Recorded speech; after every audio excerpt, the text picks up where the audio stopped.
Positive Voice. Ada satu kalimat, yaitu ini mungkin kita pernah mengalami juga, balas dendam. Nah, ini kalimatnya, jangan balas dendam. Jangan balas dendam, buah busuk akan jatuh dengan sendirinya.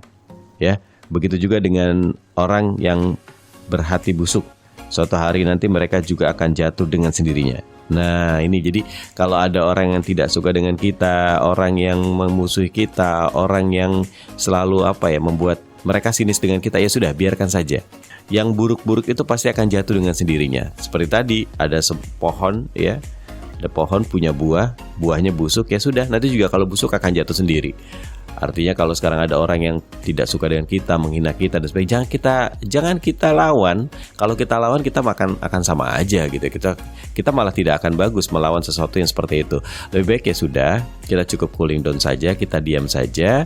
Dalam artian mungkin mereka belum tahu siapa kita gitu ya. Jadi mereka tidak suka dengan kita. Kalau mereka tahu siapa kita, sudah kenal, mungkin tidak akan seperti itu. Jadi intinya adalah kalau ada orang tidak suka dengan kita, ya sudah, kita renungi saja.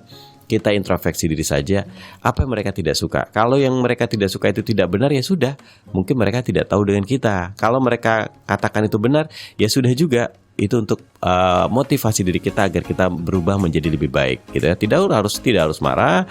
Kalau misalnya memang itu benar, ya sudah, kita cukup diam, cooling down, kita rubah diri kita menjadi sesuatu yang terbaik. Dan memang ada yang bilang bahwa kalau kita ingin menunjukkan siapa kita, jangan dengan kata-kata. Kalau dengan kata-kata, itu yang ada adalah perdebatan dan ketidaksukaan orang-orang. Oh enggak kok, saya enggak seperti itu, saya seperti ini, ya, itu akan sulit. Tapi yang paling bagus adalah rubahlah dengan sikap. Jadikan diri kita itu tidak sesuai dengan apa yang mereka katakan. Kalau mereka katakan kita itu suka banyak omong, misalnya kita itu judes, misalnya kita itu galak, misalnya kita tidak ramah pada orang, kita balik aja semuanya. Kita bersikap ramah, kita bertutur kata baik, sehingga orang yang selalu berpikiran jelek pada kita dan mengatakan itu pada orang lain, tetapi ternyata setelah melihat diri kita, pribadi kita itu lebih baik, tidak seperti mereka katakan, mereka juga akan diam, gitu ya. Baik, mudah-mudahan bisa diterima nih ya. Ya, sahabat, ini satu kalimat bagus lagi ya tentang kehidupan kita, di mana dalam kehidupan sehari-hari kita jika bisa harus saling menghargai. Ya, kalau bisa kita harus saling menghargai. Jadi kenapa harus suka menentang di antara kita? Kadang-kadang di antara kita suka saling menentang atau tidak suka dinasihati orang. Kalau bisa saling menghargai. Dan memang ketika kita tidak bisa menghargai orang lain, hubungan kita akan hancur. Betul ya? Kalau kita tidak bisa menghargai orang yang lain, ini hubungan kita akan menjadi hancur dan akan muncul konflik-konflik dan perpecahan yang membuat kita menjadi sengsara karena tidak saling menghargai. Maka itu kita harus saling menghargai di setiap kehidupan kita. Dan meminta maaf tidak selalu berarti bahwa kita salah kok ya, sahabat ya. Atau juga orang lain itu benar, enggak. Kalau kita maaf itu bukan berarti ya udahlah saya salah, orang lain itu benar, enggak juga. Ini hanya berarti kita menghargai sebuah hubungan, mengalahkan ego yang berlebihan. Nah ini kadang-kadang ego di kita semua tuh ego nggak mau disalahkan gitu ya. Padahal sebetulnya ada satu kalimat yang luar biasa. Kalau Anda ingin bisa hubungan menjadi baik adalah saling menghargai. Sama di sebuah rumah tangga, suami istri juga demikian gitu sahabat. Pada saat ada satu konflik di rumah tangga, sebaiknya memang salah satu harus ada yang mengerti, menghargai pasangannya. Karena kalau tidak ada saling menghargai, yang ada adalah saling debat.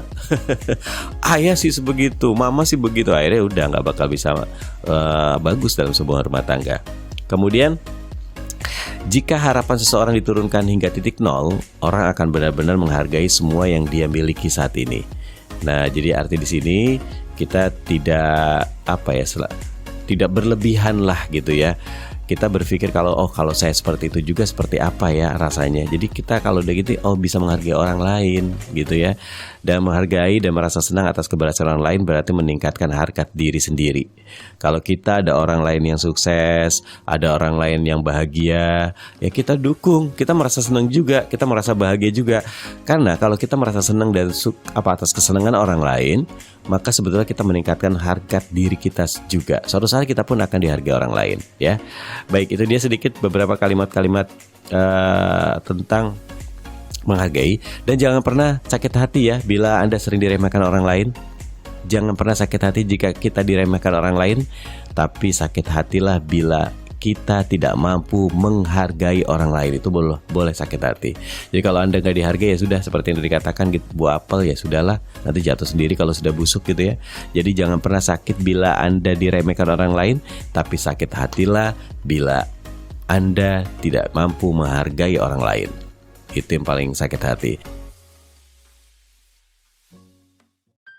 Positive Voice.